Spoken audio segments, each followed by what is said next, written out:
Estamos de volta com o programa Você é um Sucesso, gravado aqui na New Móveis Planejado. E hoje entrevistando o delegado Silvio Birro, ele que é da Polícia Civil aqui de Santarém. Delegado, teve um caso que foi o caso Leonor, né? Isso. Que foi um caso também, que foi inclusive nacional esse caso, porque o bandido tinha vínculos aí com o senador, matou senador, né? Isso, foi em 2010, né, nós auxiliamos os colegas de Minas Gerais que estavam com uma investigação em andamento e eles descobriram que a quadrilha estava se instalando em Santarém. Já tinham residências, já tinham veículos aqui na cidade e era a quadrilha comandada pelo indivíduo conhecido como João da Ponte 50. E quando ele chegou em Minas Gerais, chegou em Belo Horizonte, aí os policiais conseguiram prender ele lá e deram start para a gente já localizar e prender os daqui, que seria o Wagner Castro e o caso Leonor. Conseguimos imediatamente, nós já tínhamos a informação de onde ele poderia se encontrar, eles tentaram fugir, mas graças ao trabalho rápido da polícia conseguimos localizar e prendê-lo. O caso Leonor, ele matou o senador Olavo Pires, lá em Rondônia, em 1990. E depois da prisão dele, aí nós conseguimos fazer a remoção dele lá para o estado de Rondônia para que ele pudesse responder por esse crime. Mais um caso de sucesso da investigação, né? Graças a Deus.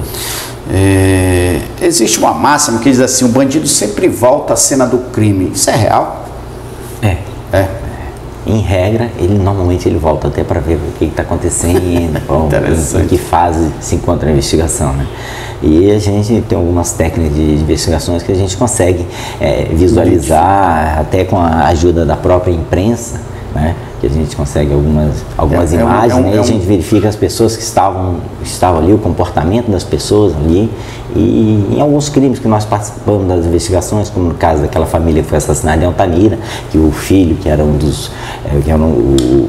envolvido com a ação, estava lá no velório, né, acompanhando toda, e questão que a gente verifica. O policial tem que ser um pouco de psicólogo também, né, para analisar comportamento, analisar várias situações. Né? Não, com certeza. A gente, dentro da nossa formação como policial, a gente tem uma máxima que diz que o corpo fala.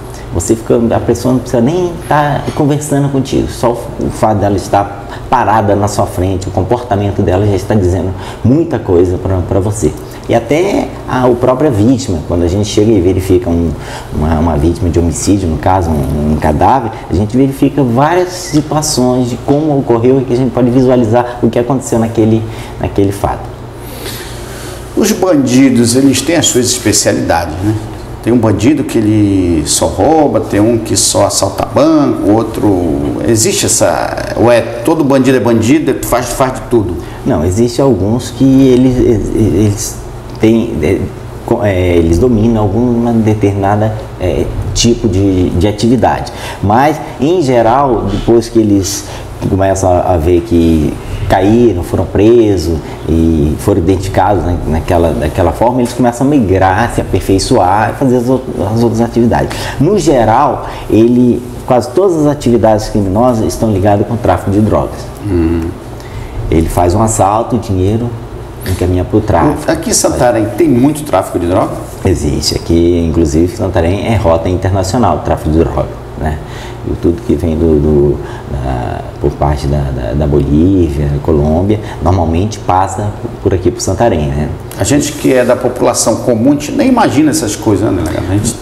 Mas a polícia, não só a Polícia Civil, a Polícia Militar, a Polícia Rodoviária Federal, a Federal e os determinados vários outros órgãos estão atentos a isso, estão trabalhando diante das dificuldades, são dimensões continentais, né? Nossas fronteiras estão aí, são bastante expostas, mas existe essa preocupação e existe esse trabalho para tentar coibir dentro do possível. Qual é a droga mais usual aqui em Santarém? Olha, aqui é a maconha e a cocaína. É o que mais faz tráfico aqui. Mais tráfico. É por aí que começa o bandido. Normalmente ele começa com a maconha, né? Depois ele vai evoluindo, né? Aí vai misturando a maconha com outros produtos. Aí depois já vira bandido, vai assaltar para poder comprar a droga dele. Aí entra pro mundo do crime. Aí já fica, aí vai preso, aí Existe às vezes quando a gente vê bandidos tentando assaltar empresas, né? Empresas, casas mesmo. E outro dia eu conversava informalmente com um amigo, ele dizia assim: Paulo, não existe assalto à empresa se não tem uma parada dada. Que seria tipo assim, o bandido teve informação de naquele local tem dinheiro. Procede esse tipo de pensar? Dentro da investigação tem um estudo que inicia as investigações, que nós damos o nome de vitimologia. A vítima é que inicia aquela visão. Por exemplo, você estaciona o seu carro e deixa uma bolsa em cima do banco do seu veículo, vai passar um criminoso, ele pode até nem estar pensando em pegar aquela bolsa, mas ele viu aquela bolsa lá, ele resolve pegar e pega, entendeu? No estabelecimento comercial não é diferente. Você mantém grandes quantidades de dinheiro, volumes grandes de dinheiro, um movimento grande de dinheiro, e você compartilha isso com as pessoas, entendeu? Com os amigos, com os funcionários. Às vezes você não conhece todas as pessoas que estão ali no seu convívio, né? Não são de inteira confiança, inclusive até algumas que você acha que são de confiança, aí ocorre. Tem situações que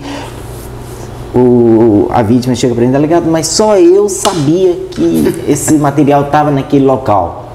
Aí quando nós vamos investigar, era ele mais uma pessoa que ele tinha falado. Uma pessoa de confiança. Uma pessoa de confiança. E é quando vaza a informação. Vaza a informação. E às vezes a pessoa até vaza essa informação sem a maldade. Ela comenta com o esposo, com a esposa, com o amigo, e essa pessoa já comenta com outro. Comenta com... Porque todo mundo tem uma pessoa de confiança, né? Isso. E nessa história acaba... que chega, né? A orientação que nós damos é que as pessoas evitem manter esses valores nas suas residências e ostentar isso, assim, muito comentando. Muito grande.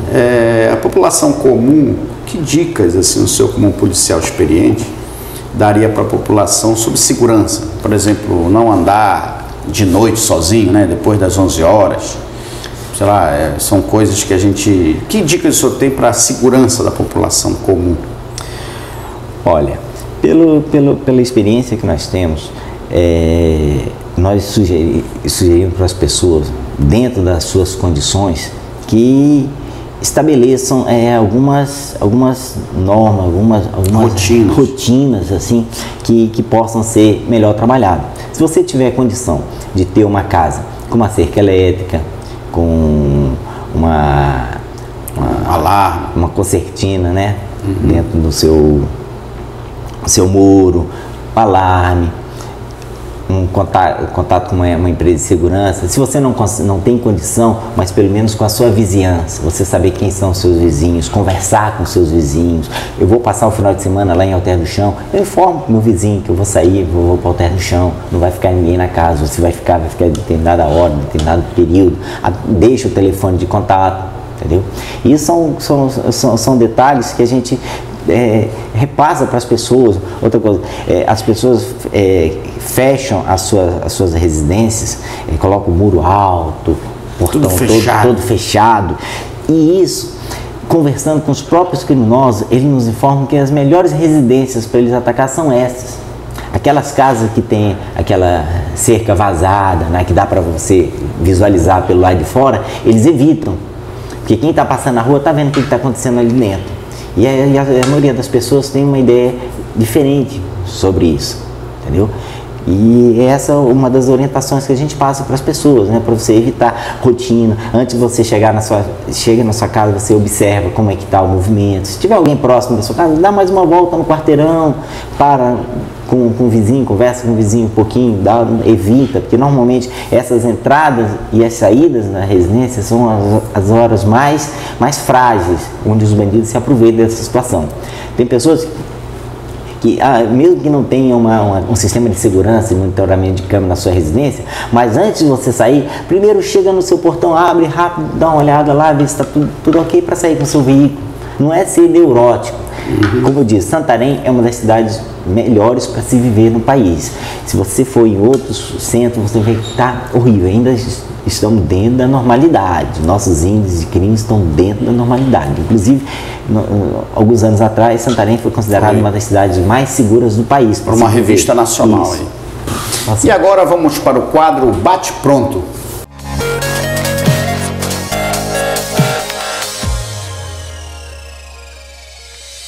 Delegado Silvio Birro, o que representa Deus para você? Tudo. E a família? É meu alicerce. Uma pessoa? A minha mãe. Um ídolo? Meu pai. Um lugar? Minha casa. Um sonho?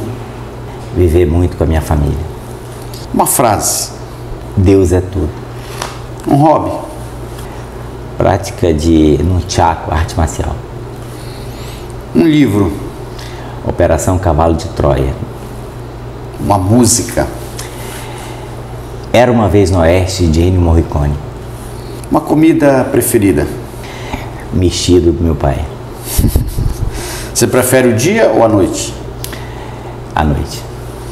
Se você pudesse mudar alguma coisa no mundo, o que você mudaria? Eu ia querer que existisse mais tolerância nas pessoas. E o que é sucesso para você? Sucesso é você poder dormir tranquilo e com Deus no coração. Delegado, muito obrigado pela sua presença aqui conosco. Foi muito honroso ter sua presença aqui. E parabéns pelo seu trabalho, por esses casos resolvidos, né? Que Deus ilumine você para resolver os outros casos que estão pendentes. E a gente queria dizer que a sua presença aqui conosco é porque você é um sucesso.